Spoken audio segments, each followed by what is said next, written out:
कक्षा 10 प्रश्नावली 4.1, जिसका हम दूसरे का तीसरा क्वेश्चन कल लास्ट में देकर गए थे कि समीकरण था x² प्लस 32x माइनस 273। इसके अपन गुणनखंड बनाएंगे। कैसे? 273 के हम अभाज्य गुणनखंड करेंगे, तो वो हमने कर लिए हैं। 3 का भाग पहले दे दिया, फिर 7 का, फिर 13 का। तो पहला जोड़ा कैसे बनाएंगे? लास्ट संख्या लिख रही 13, बचे कुछ ही 7 और 3 बचती है। 7 और 3 का गुणा कर दिया 21। क्या 21 और 13 को घटाने पर ये 32 आ जाएगा? नहीं आएगा।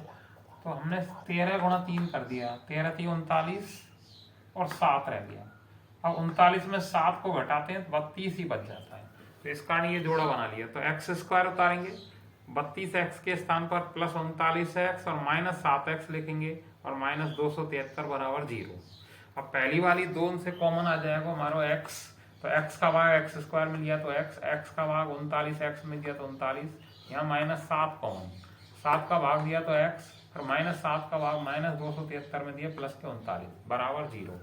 अब x माइनस 39 को कॉमन ले लेंगे तो उत्तर आ जाएगा x माइनस 7 बराबर 0। तो आगे जमाएंगे x प्लस 39 बराबर 0 और x माइनस 7 बराबर 0। अब 39 का अगर पक्षांतरण करते हैं तो किसका जाता है? वो माइनस का, और 7 किसका जाता है? प्लस का। तो आयु कभी ऋणात्मक नहीं होती, तो ये निरस्त हो जाएगा, माइनस 39 निरस्त किया गया और x का उत्तर 7 हो जाएगा। x कौन था? रोहन की वर्तमान आयु। तो अतः रोहन की वर्तमान आयु बराबर 7 वर्ष, इसलिए उसकी माँ की वर्तमान आयु बराबर x प्लस 26। तो x की जगह 7 जमा देना, 7 प्लस 26 बराबर 33 वर्ष। तो इस तरह ये तीसरा सवाल कंप्लीट हो गया। अब चौथा सवाल, अब हम चौथा सवाल करेंगे। चौथा लिखा गया है, मैं भाषा में सवाल बोल रहा हूँ। एक रेलगाड़ी 480 किमी की दूरी को एक समान चाल से तय करती है। यानी एक रेलगाड़ी 480 किलोमीटर चल रही है, एक समान चाल से चल रही है। यदि इसकी चाल 8 किमी प्रति घंटे कम होती, यानी चाल जितनी जा रही है 8 किमी प्रति घंटे कम होती, तो वह उसी दूरी का मतलब 480 को तय करने में 3 घंटे अधिक लेती। तो रेलगाड़ी की चाल ज्ञात करनी है हमें। तो इसके लिए हम पहले लिखेंगे रेलगाड़ी द्वारा तय की गई दूरी 480 किलोमीटर, वो छाट कर लिख देनी है। माना कि रेलगाड़ी की समान चाल जो प्रश्न में पहले बताई गई थी, तो वो हमने मान लेनी है x, और ये हमें ज्ञात करनी है। फिर दोबारा प्रश्न में बताया गया था यदि उसकी चाल को हम 8 किमी प्रति घंटे कम कर दें, तो लिख दिया हमने चाल को 8 किमी प्रति घंटे कम करने पर बनी चाल। तो x में से 8 घटा दिए हमने, यानी पहले अगर 40 से चल रहे हैं तो अब 32 से चलेंगे, पहले 60 से चल रहे हैं तो अब 52 से चलेंगे, 8 घटा देने उसमें से, तो x माइनस 8 किमी प्रति घंटे हो गए। अब चाल हमारे पास 2 है, दूरी 1 है, ये 480 दोनों बार। तो समय निकालने का मैंने सूत्र लिख दिया, समय बराबर दूरी बटे 4। दूरी की जगह रख दिया 480 और चाल की जगह x, यानी पहले वाला इससे लगने वाला समय 480 बटे x घंटे हो गया। अब पुनः दूसरा वाला जो चाल है, दूसरी वाली चाल है, इससे अपन समय निकालेंगे। तो समय के लिए सूत्र वही है, दूरी बटे 4। दूरी प्रश्न में बताई गई थी वही का मतलब 480। चाल है अब की बार x माइनस 8 किमी प्रति घंटे हो जाएगी। ये अपने समय हो गया 480 बटे x घंटे।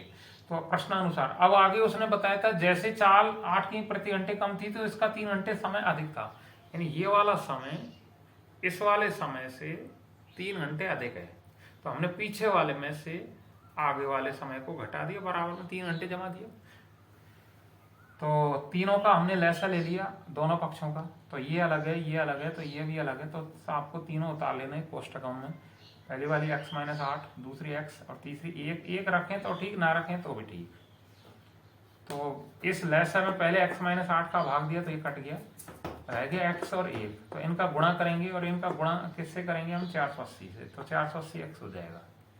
अब की बार x से x कट जाएगा, रह गया 1 और x माइनस 8। तो x माइनस 8 का गुणा 1 से करते हैं तो x माइनस 8 ही आता है, और इसका गुणा करना है माइनस 480। तो मैं गुणा नहीं किया, मैंने गुणा में लिख दिया है, बराबर का बराबर लगा लिया।